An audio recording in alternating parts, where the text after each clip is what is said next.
మహాభారతంలో శిఖండి పాత్ర అత్యంత కీలకమైనది మరియు విలక్షణమైనది. శిఖండి కథ కేవలం ఒక వ్యక్తి పోరాటం మాత్రమే కాదు, ఇది ఒక పగ, ప్రతిజ్ఞ మరియు విధికి సంబంధించిన అద్భుత ఘట్టం. శిఖండి పూర్వజన్మలో కాశీరాజు కుమార్తె అయిన అంబ. భీష్ముడు తన తమ్ముడైన విచిత్రవీర్యుని కోసం అంబను, ఆమె చెల్లెలను స్వయంవరం నుండి బలవంతంగా తీసుకువస్తాడు. అయితే అంబ అప్పటికే సాల్వరాజును ప్రేమిస్తుంది. ఈ విషయం తెలిసిన భీష్ముడు ఆమెను సాల్వరాజు వద్దకు పంపిస్తాడు. కానీ పరాయ పురుషుడు తాకిన స్త్రీని తాను స్వీకరించినని సాల్వరాజు ఆమెను తిరస్కరిస్తాడు.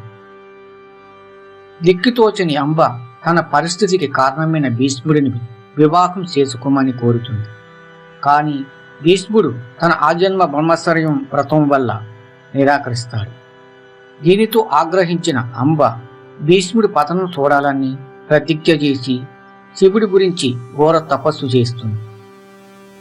శివుడు ప్రత్యక్షమై వచ్చే జన్మలో నువ్వు భీష్ముడి మరణానికి కారణమవుతావు అని వరం ఇస్తాడు. అంబ వెంటనే అగ్ని ప్రవేశం చేసి తన ప్రాణాలని విడిచిపెడుతుంది. మరుసుడి జన్మలో అంబ పాంచాల దేశపు రాజైన ద్రౌపదుడికి కుమార్తెగా జన్మిస్తుంది. ఆమెకు శిఖండి అని పేరు పెడతారు. అయితే ఆమె పుట్టినప్పుడు ఆమె పురుషుడిగా మారుతుంది అని ఆకాశవాణి పలుకుతుంది. దీనివల్ల ద్రౌపదుడు ఆమె పురుషుడిలాగే పెంచుతాడు.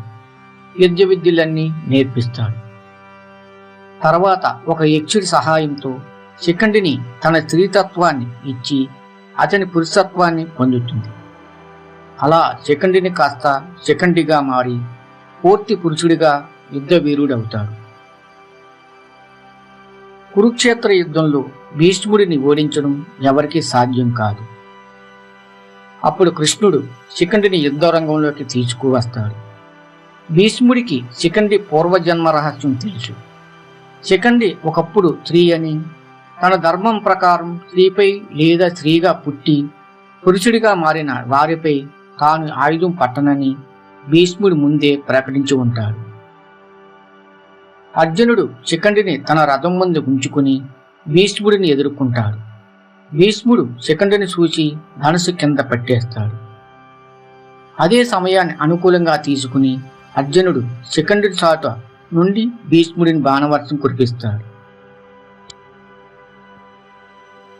చివరకు భీష్ముడు బాణశయ్యపై పడిపోవడానికి శిఖండి ప్రధాన కారణం అవుతాడు. అలా అంబ పగ తీరుతుంది. శిఖండి మహాభారతంలో ధైర్యానికి మరియు పట్టుదలకు నిదర్శనం. సమాజం లేదా నియమాలు ఎలా ఉన్నా తన లక్ష్యం కోసం పోరాడి విజయం సాధించిన పాత్ర శిఖండిది. యుద్ధం ముగిసిన తర్వాత అశ్వత్థామను జరిపిన రాత్రి దాడిలో శిఖండి మరణిస్తాడు.